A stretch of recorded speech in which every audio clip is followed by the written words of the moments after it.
Hello, everyone. This is your favorite voice of business psychology, armed with research, personal experiences, and a passion to understand the nuances of rapidly evolving workplace dynamics.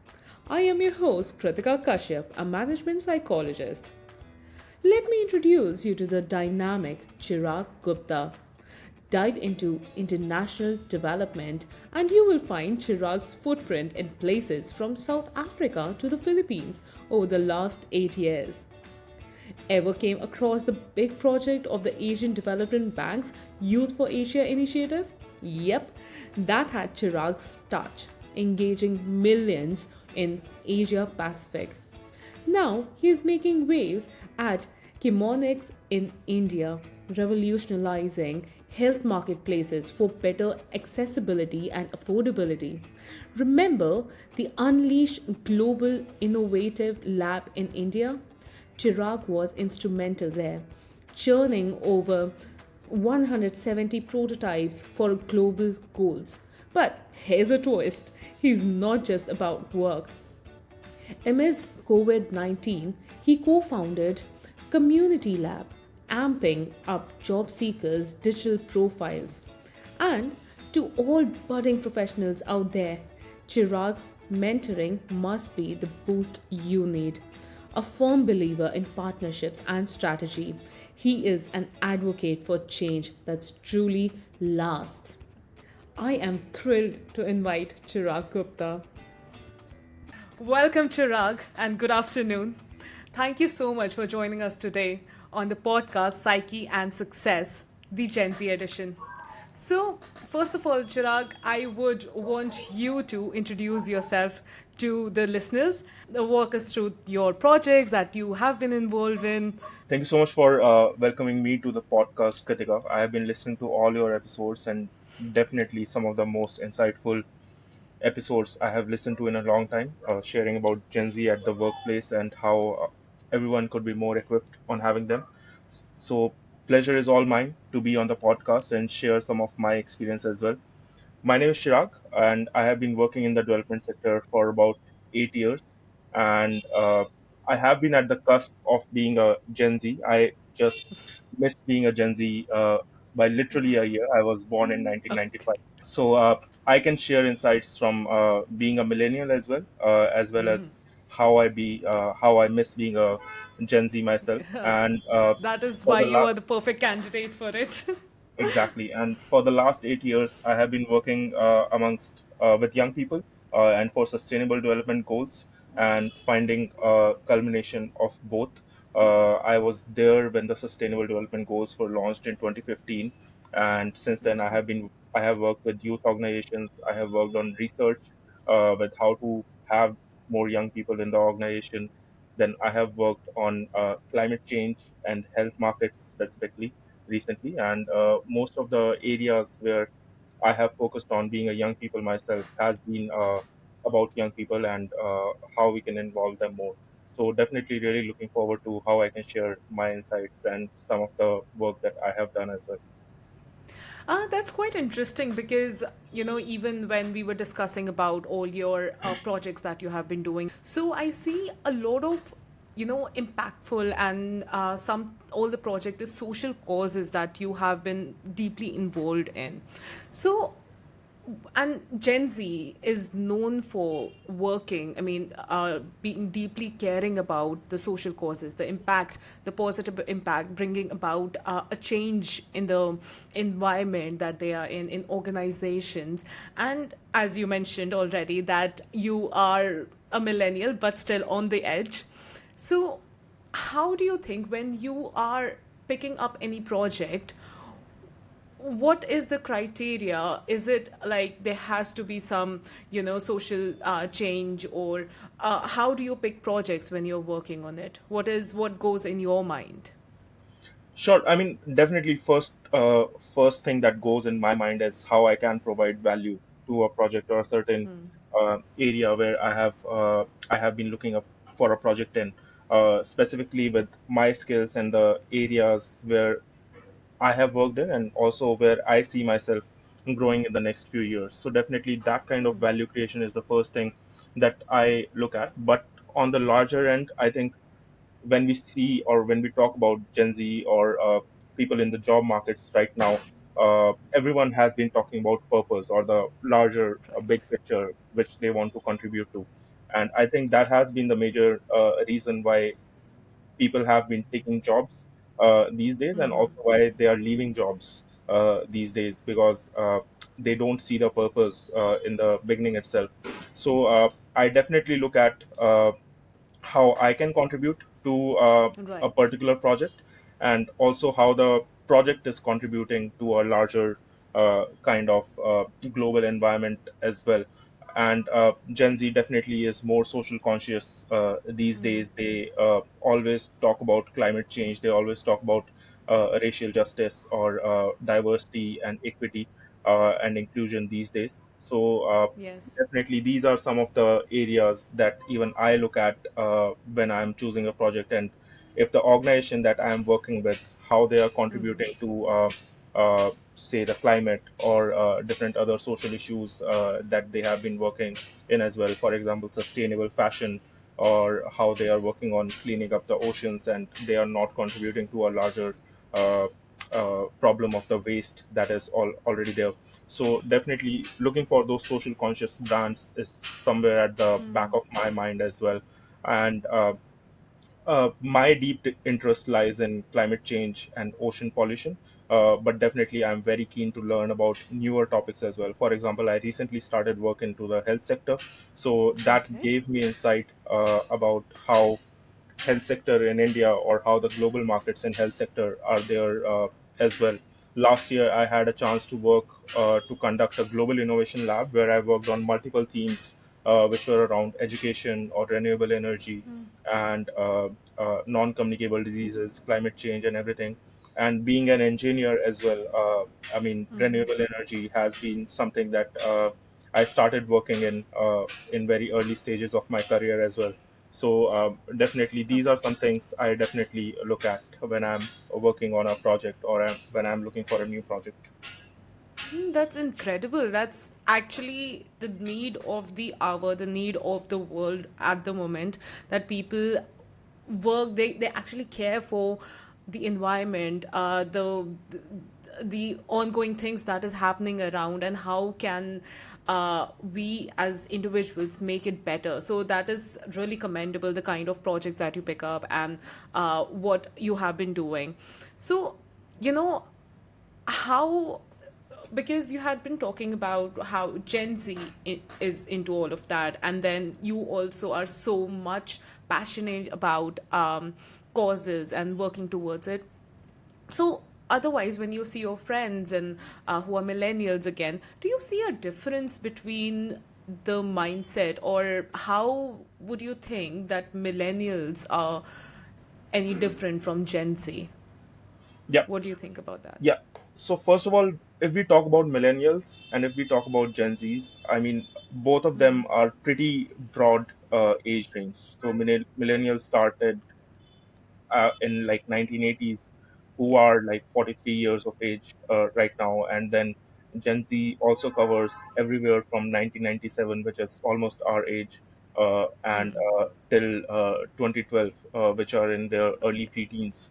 So I mean, the ideas or the way that they have been born and brought up has been quite different generation wise as well. Like even in millennials, like people who have been born and brought up in early 80s, their mindset and view of the world is quite different from someone like me who is born in mid 90s, and Right. where internet was uh, right at its booming stage, and all the things that for example, that I have learned have been from the early advancement of internet, and things that I was able to learn from it. So I would say that millennials also somewhere look at things like causes and how they are contributing, but depending on the age that they are at their career, I Right. mean, it can be anywhere from being at their learning age. For example, for me, I still look at learning as a major part of the Of course. job or the areas that I pick in, or like what I can learn from it, or what are some things that I can take forward in my career to grow. But millennials, for example, at their later stage of their careers, they can be really huge experts at what they have been doing now, focusing Right. on some particular fields, like 2 to 3 fields that they have built their expertise in, and also being and playing a role of a guide and a mentor to the Gen Z or Generation Alpha, which is uh, quite heavily involved in uh, social impact and raising their voices, and has just started to come on internet and being a part of this digital age as well. So that's where I Right. see uh, the expertise and the roles that millennials are playing right now, which are ranging quite diversely within the job market and within the work that they have been doing. You beautifully mentioned how millennials and um, Gen Z can coexist together, because this is one of the major challenges of the organizations. Because with Gen Z coming up with their new perspectives and new mindset, the way of working, and millennials, because they are already veteran in their specific field, so they would be more of a mentor and coaches to to this Gen Z and young professionals coming into the organizations now. And that's amazing. So I would want you to, talk more about your one of your projects that you did with ADB around the young professional, Gen Z, and development sector. So, because that was really interesting to me. So, I would want you to share it with our listeners as well. Yeah, sure. So I have been working with the Asian Development Bank for quite a long time. So one of the first projects that I did at ADB was working with the youth initiative. It was called Youth for Asia, and where we first of all defined population that we'll be working with, like what the young population actually means, because every organization and every country has a different way of defining young population. For example, UN describes young population as someone who is between 18 to 24 years of age, which is Okay. actually Gen Z. But for Right. example, some other organizations define young population as 18 to 30 years of age, whereas some countries define young population, such as Afghanistan and Nepal, as someone who is between 18 to 40 years of age, which is Gen Oh, Z and quite millennial wide. both. So Yeah, yeah, yeah. we kind of first defined like what does young population actually means. So based on the analysis that we did, uh, most of the organizations were taking, and the countries that we have been working with were taking up to 30 as the young population, and we found out that around 55% of the young population of the world is in Asia and the Pacific, and Gen Okay. Z makes up to one-fourth of that Asia Pacific population Oh, as all well. right. Okay. So it's quite high a number. We have a very diverse set of countries that we have. For example, Japan and China, which are some of the aging populations, and then we have Right. South Asian countries, which are some of the young populations that have been there in the world. So we were trying to find out like how young people can work more collaboratively in the development sector, Okay. because whenever someone talks about the development sector, it is some of your typical bureaucrats who are 40 years and Yeah. above, and then they have been working in the government for a long period of time, and there hasn't Yes. been many young people who have been working in the bureaucracy. So how we can bring that kind of young perspective into that development mix as well, and we were trying to find out what are some of the values that young people can bring. And Right. there were some areas where we did research. So we first of all tried to build our case with the research and the studies that ILO has conducted, like uh, how young people are 3 times more unlikely to get a job uh, than adults who are unemployed as well, uh, being the unemployment rate which is at one of the highest. Uh, Okay. and this is happening even because even when young people are bringing qualities like disruptive and innovative thinking. They are uh, very new in their approach, and they try to bring all the insights they have gathered from all the different works that they have conducted, and they try to bring a unique perspective to the work that they have been doing as well. And due to that behavioral Right. insights and the innovative thinking that they bring, they are able to connect with the communities more well, to get the Right. insights from them as well, and try to bring their perspective as well to the work that they have been doing. One other thing that we found out, that resilience and resourcefulness is also one of the major traits that young people bring. They are very perseverant and in the Right. work that they have been doing, and they ensure that they are able to learn something new, and they are able to bring that resilient traits to the things that they have been doing as well. Specifically in something like fundraising, for example, they have been able to Okay. find out where the resources are, where they can find collaborations, and where they can bring everyone together to raise funds and work towards a cause that they have been working on. And that's when Wow. we found out that they are natural collaborators as well. They have more empathy, and they work across generations, basically, whether it is old people or whether it is the youngest of the people. They try to bring all of them together and collaborate with them really well. And then there are other traits that we found out. Having a global outlook, because the world being more open, they are more uh, careful and more caring about the how the global outlook matters, and how different things that they are doing, they can bring a global perspective to that as well. And Right. they are pretty good at digital literacy and digital tools that they have been using to find out different insights to the work that they have been doing, which ultimately makes them a caring and responsible citizen. So Right. this was one part of the study that we conducted, but other part we tried to relate it to the sustainable development goals as well. Like, what Okay. are some of the major sustainable development goals the young people have been uh, caring for these days? And we nailed down on three sustainable development goals, which were Right. SDG 3, 8, and 13. So SDG 3 is good health and well-being, making sure that they are taking care of their health and also well-being, which is both mental and physical, in the work Right. that they have been doing in whatever areas that they have been participating in, and also making sure that everyone else in the world has access to good health and access to well-being wherever they Okay. are. Then climate change is one of the major topics that everyone has been focusing on, being Right.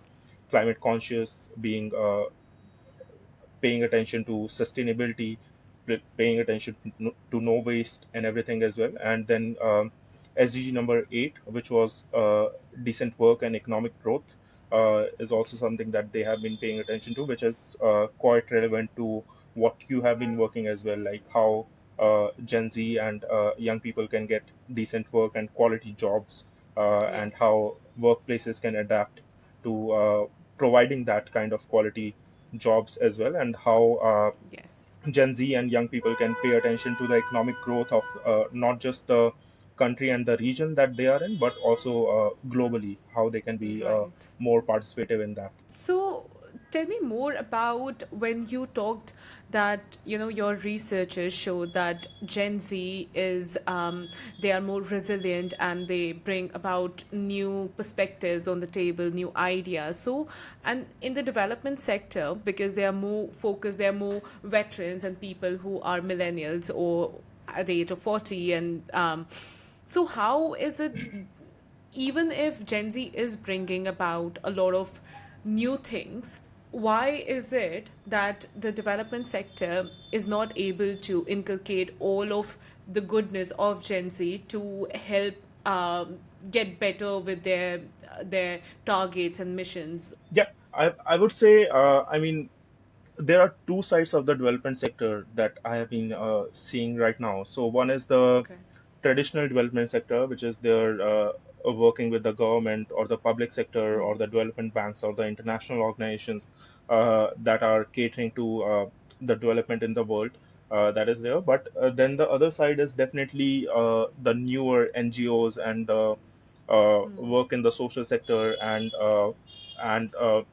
something like NGOs which are focusing on one single issue only. So these are Right. emerging up right now. So so whereas one sector still has more traditional jobs, and they value experience more than the skills and the attitude and the perspective. Even right now, there is the other side of the development sector, which uh, makes sure that people are passionate about the work that they have been doing, Right. and also the insights and the perspective that they bring. I won't say like both of these are mutually exclusive to each other. It all depends on the organization culture as well that Of they have course. been working in. But for example, these are some of the traits that I find in both the sectors. And if I Right. talk about the traditional development sector, that still values experience more, because they still collaborate and work with the governments at a very high level. So their stakeholders that they are collaborating with requires that kind of experience, and requires that kind of formality and expertise that they have been bringing with that experience. So that's where I Right. see in the development sector, where young people are not that commonly found, which is changing Okay. right now. As I Okay. would say, there are more young people and more young professionals which are coming into that traditional development sector as well. Because first of all, our society is changing. There are Right. things that people have been learning much more quickly now with the rise of internet and with the rise of skills that you can gain really quickly with access to information and data. But also how our society is changing and being more young. So it's really high time where workplaces are adapting to this shift as well and bringing more young people within their workforce as well. But for example, wherever this was not possible, we actually, within our research as well, suggested way of including that through youth adult partnerships. How organizations can have young people working with them, but also in a partnership kind of way, which is more like a mentorship basically, like how Okay. every young people can have an experienced professional mentoring them, and also Right. getting them up to speed with all the things that they have been doing in the organization, and how they can uh, take advantage of the perspective and the value that young people have been bringing within their work as well. For example, there were a lot of outputs which wouldn't require a person with a 20 years of experience, and that can be Right. easily completed by someone who has just started their job or is very new to Professional. the workforce as well. And so how these traits and experiences can complement each other, and how young people and adults can work together more collaboratively in a complementing nature. So that's why we called it youth adult partnerships. So I Okay. would say it's changing right now, and I think within the next 5 to 10 years, we'll see a major shift within the development sector as well now. Oh, that's brilliant. And when you're talking about, you know, that organizations are now changing and they are seeing value in uh, freshers or young professionals or Gen Z, the kind of perspectives that they are bringing. How do you think that organizations, because with the workplace, the mentality of Gen Z with COVID happening and everything going remote, the hybrid being the norm now, and how do you think that organizations should prepare themselves for to adapt Gen Z's way of working, because Gen Z is already in the market. They have been working for around now, let's say 10 years. Yeah, So, how do you think that organizations can prepare, or what are the interventions that they should inculcate in their own companies? yeah. I think there are a lot of things that are directly relevant to the values that Gen Z or young people see in the organizations right now. Uh, so first is definitely uh, diversity and more equity in the work that they have been doing. Right. There's still a very large gap between men and women who are working at Of an course. organization and the kind of jobs that they have, building that gap within the wages that they get and the economic contribution that they have and kind of the jobs that they have been getting. So building that gap and having more equity in the work is still something that the organizations need to do. Right. Bringing that kind of diversity to the work is also something that Gen Z always looks into their organization, and organizations need to pay more attention to as well. For example, how they can have more LGBTQIA presence within their Yes. organizations, how they can have more young people and more older people within their organization as well, and how they can have people from different communities within their organization, people from different ethnicities within their organization as well. The world is uh, global right now. Young people don't think of country restrictions whenever they are looking for a job. I don't think of country restrictions when I'm looking for a job right now. So ethnicity is also something that organizations need to take care of whenever they are trying to build a diverse organization to make sure that they are being represented by each and everyone from across the planet. Then definitely good health is also something that I shared as one of the other SDGs young people Right. look for. So making sure that organizations are taking care of the physical and the mental well-being of the employees or the Gen Z or the young people that are working with them. And for example, I have been reading a lot about Zerodha, which is one of the Okay. stockbroking platform in India, Right. and their both of their co-founders speak a lot about being physically fit and that kind of routine as well, and they have built that kind of culture within that organization where they always go That's amazing. for football or tennis and Right. different kind of physical activities, and that has helped in the organization being one of the most fit organizations in the country right now. So how good health and well-being is also taken care of within the organization as well.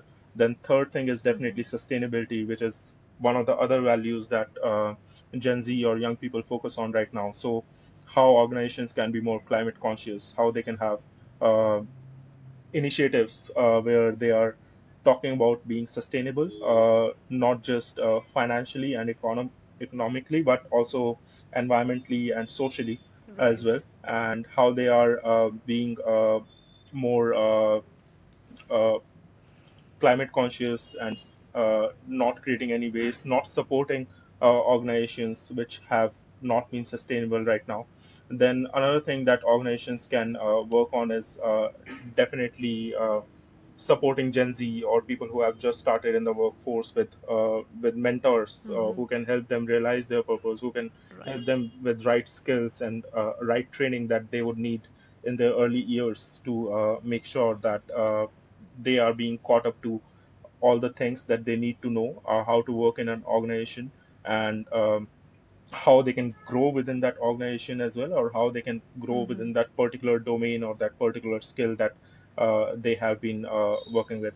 Then Right. organizations need to take care of that global outlook as well, make sure that they themselves are digital savvy and they are taking those tools into account that Gen Z has been bringing with them, and how to take care of AI and all the different other areas as well where Gen Z is quite equipped with, and that would help in their business as well, and also Gen Z in being more focused and more purpose driven within their jobs as well. And then hybrid work, as you said, after COVID, and Gen Z and young people, they definitely look for hybrid work within the organizations that they have been working in, or if not completely remote right now. And that has been a major factor for young people dropping out of the work because their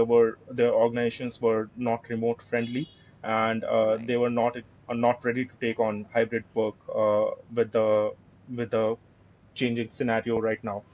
So one of the additional traits that I would definitely share is youth leadership. So how organizations can promote youth leadership as well, and they can have more young Okay. people working at leadership positions as well, and they can uh, give them an avenue to have them at a leadership position as well, and not close that. Right. So even because I had a friend who was working in a company, and that company was so called an innovative company. There was something as CEO for a month, Yeah, wherein a young professional can participate in a challenge, and if he or she wins, they can be a CEO of and work with the directors and founders, and learn from them on the job, get mentored through how leaders think and how leaders function. So that's amazing, and more companies should adopt such a thing in their own company if they really want to retain Gen Z and have their ideas and their perspectives in the organization. yeah, And another thing, you very rightly mentioned about Gen Z having a very open mind and a diverse mind, where they do not really think about diversity as being a thing. It's a norm for them. It's nothing of a luxury that, oh, this company has looks into diversity and they're including everything. It's a norm for them. It has become. Even researchers have shown that if the companies are not investing and are open towards diversity and inclusion and different ethnicities, Gen Z do not want to get into such organization. They do not want to work. In fact, even they have been looking into if organizations are trying to be carbon neutral, are moving towards that if they are sustainably working towards, if they are not causing any harm to the environment. And that is how Gen Z has been, the researchers has shown that yeah, Gen Z has been applying for even jobs into such companies. And in fact, even in my research, that I had found that how you mentioned that hybrid and flexible working, of how, when, and in what way the Gen Z would want to work, organizations and employers will have to adapt to that. Otherwise, because Gen Z, with COVID happening and with hybrid happening, remote working happening, they have been they have started their working according to that, and there's no coming back from theirs. And other than that, I would also want, because you have been mentoring a lot of young professionals, and I would want to understand more about, with the influencer marketing being such a boom at the moment, and Gen Z having their own way of working. How do you think, would Gen Z be, or are they already moving out of traditional jobs? And since you also mentioned about the research that you have been doing on in development sector and being a traditional, I mean, one of it being a traditional development sector, would do you think Gen Z will move out of such way of working? yeah, yeah. So I think that's quite insightful what you shared about the job market and different areas where organizations have to innovate in to bring more Gen Z within their work culture as well. And I think these are some ways where Gen Z looks in uh, being a traditional job and being kind of like a new age job as well. One of the deciding factor right now with the job that they have been taking is also the uncertainty in the world that is there right now. For example, I mean, if we talk about millennials or specifically my generation, we were very planned, like by when do we have to Right. do what, and it was quite disheartening to see like when most of our plans failed when COVID hit, and we were not we had to start and replan again. I don't know if Of those course, those were everybody has gone through something or the other with the exactly. COVID hitting. Exactly. So I think Gen Z these days is very well prepared to that kind of uncertainty as well, and they are able to Right, take care of that uncertainty as a factor with how they are weighing in the traditional jobs or how they are weighing into the new jobs that they have been taking in. So right. the mentorship work that I did, it has been with an organization with some of us friends started when COVID hit, seeing the Okay. uncertainty and how it hit the job market, and almost everyone lost their jobs after COVID. So it was a basic kind of like a HR consultancy that we started, where we would help Okay. them with their resume building or their LinkedIn profile or personal branding Right. online digitally, and how we can prepare them for interviews as well. And it was completely on a volunteer basis that we started that. Oh, that's So we amazing. worked with smaller NGOs where we had young people who were starting in the job market, who were in their first year of the jobs, or who had just completed college, or who were starting in their college as well, and we were helping them in more social skills. So I think those were really insightful in understanding their perspective as well, and how they have been seeing job markets as well. For example, in the Right. cohort that I was mentoring, there was everyone from uh, who wanted to be a bureaucrat to someone who wanted to be a travel influencer. So, Wow. so definitely, That must be quite interesting for yourself because exactly, I mean, yeah, mentoring such people from such wide variety and seeing how they can evolve as in their careers. So exactly. yeah, So if you would like to talk more about it, how was your experience and how did you see? I mean, what how different was their perspectives? Because even now, if I talk about getting into bureaucracy, and with Gen Z, how are they sort of different? And then even if they want to be travel vloggers and travel influencers, so that's again not a traditional job at all. They are on their own. They are freelancers. They are contract workers. They're traveling all around constantly. yeah, How do you think that is going further, and what do you think will happen to the actual traditional job that are already in the market? yeah. So I think traditional jobs have their own importance right now, and being a travel influencer or being an influencer in general. So these are kind of the new age jobs that have their own place as well right now.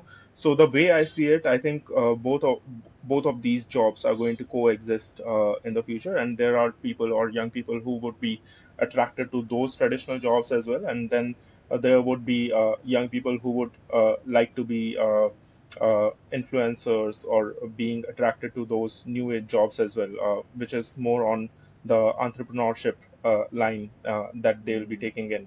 Uh, because they are freelancers and they are contractors and they are uh, traveling and digital nomads. So I think both of these are going to coexist. But then there's a range of different jobs that are there right now as well. For example, people are taking traditional jobs through the traditional route after completing their studies and after gaining the certain Right. skills that are needed to complete those traditional jobs as well. Then there are people who are working as freelancers, and they take small projects as consultants, and they are able to complete those projects. They are able to see the impact in those projects, and then they are able to get out and start a new project as well, which is something that I have been working as also. Right. Then there are people who like to follow their passion or like to follow their hobbies through the work that they have been doing. For example, teaching guitar online, or being travel Right. influencers, or singing online, or cooking online, and then trying to get make themselves financially sustainable through the hobbies that they like to do. Then there's other set of young people that are that have been starting their own social enterprises and own startups and their own ventures as well, and are providing jobs to other people as well. So how they are helping in the economic development and job creation for the future generation as well as the current generation that they have been working in. So the startup boom or the startup ecosystem that has been growing all across the world right now, and a lot of young people's want to be entrepreneurs right now, which is not something that you would ask uh, a millennial in the 90s that what do you want to become. I mean, I didn't even know the word entrepreneur to say that I want to be an entrepreneur. So I High five on that. exactly. So I mean, right now, how the possibilities have emerged and the possibilities have opened up uh, to the to the young people or the Gen Zers right now. I think these are huge and they have huge scope of working in different areas or different journeys that they can take, which can lead to traditional jobs as well as the new age jobs as well. When you say that, traditional jobs and the upcoming jobs will coexist, I have known a lot of people personally that they are into traditional jobs. They are lawyers, they are into finance, they are doctors, nurses. So, very traditional jobs. But on the side, they have their own social media page where they are teaching, they are financial influencers, they are sharing their journey as a Yeah, nurse. um, they are helping people through social media about being a doctor and how their journey have been, how what all they can do. And so when you say they can coexist, and I have been seeing that, every other person, even if they are into a traditional job, they are trying different ways, they have a second job. And that is one of what I find, that is the beauty of Gen Z, that that they are ready to explore and dive into different things. Because again, you have the experience of mentoring. What do you think is the motivation of Gen Zers of doing, such incredible work and being so passionate about, being entrepreneurs, being influencers, and is it the quick money coming in, or making a quick impact around the world, or what do you think? What do they desire? What are their motivation and inspirations? yeah, I think that's rightly said, and not just Gen Zers, but also with millennials who have been in the later later part of the millennial stage, or even in the early part of the millennial stage. I think they Right. have this kind of uh, uh, calling as well of doing something for themselves as well as their own regular traditional jobs that they have been doing. I think I came across this phrase quite a long time ago, that one for the plate and one for the soul. So there's one thing that they have been doing for the plate or to fill to Yes. pay their bills and to get their daily meals and everything, but there's something that they want to do for their soul as well, and that inner purpose or that inner calling that they are able to find through the work that they have been doing. Then there's a rise of a hustle culture that started a few years Right. ago, where people have been able to look to generate that additional source of financial income or financial stability that they can do as well. I think COVID played a major role in that as well, because Yes. a lot of them lost their jobs, and the way that they were still able to And sustain the themselves. laying off Exactly. that is happening. Yeah, yeah. And so still able to sustain themselves, and they were still able to generate a financial income was through their side jobs or the side freelancing gigs. So I think that also played a major role. And as you rightly said, the laying off that has been happening right now, or the rising inflation that has been happening right Right. now, the economic instability that's there right now. So that is also playing a major factor, where they want to have that financial sustainability in the work that they have been doing. So even yesterday, I was watching a YouTube video how restaurant owner has been able to grow her business through Instagram itself. And she has her regular job, Okay. which she does 9 to 5, but she wakes up at Wow. 3:30 a.m. Just to make sure that Oh she's my able God. to prepare at her restaurant, and then she sells via Instagram. And sometimes her entire uh, orders get booked within 5 minutes of her posting on Instagram, and within 1 hour she is Wow. sold out. And then she's able to go on her regular job, and she's able to do that as well. Definitely, that's so true. That actually defines the hustle culture that has been built. But then, with the hustle culture, it is we are yet to see that how it unfolds and what happens next. So my last question, a quick question, would Yeah, be that what would be the Gen Zers USP, or how would you define in a short way? yeah, I think I have I mean I have been at the cusp of being a Gen Z, but I also have a younger sister who is a proper Gen Zer right now. So Right. I think I have seen life through her perspective as well, and the way she does things, and how it is very different from how I do things. I think Gen Z definitely uh, going away from the being digital savvy and tech savvy, and how they gain their information online, and how they are able to do work online, do shopping online, dating online, everything online as well. Going away from those traditional things, I would say Gen Z Yes. are definitely one of the most empathetic and kind generation that I have seen, or I have come across right now. I think uh, Absolutely. our mindsets have changed from our parents' generation, which was more survivalistic in nature, where they had to find work and then stick to that work for generations to come. Then Right. to our generation, if I say, there has been more competitiveness in our generation, where uh, there were a lot of jobs and there were very few people who had to compete for those jobs itself. And then we had to be at the top of our games and be very competitive in the work that we have been doing. But also to Gen Zers, or to my sister's generation, which I have seen as one of the most collaborative generation.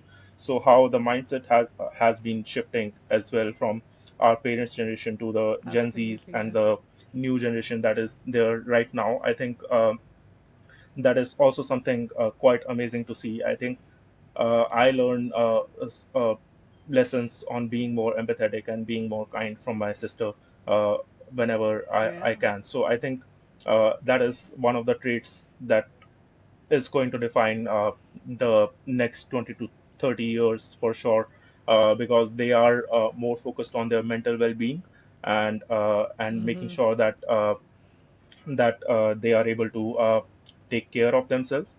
I think they are looking for ways to make sure that they are emotionally available, and they have high emotional intelligence as well in that way.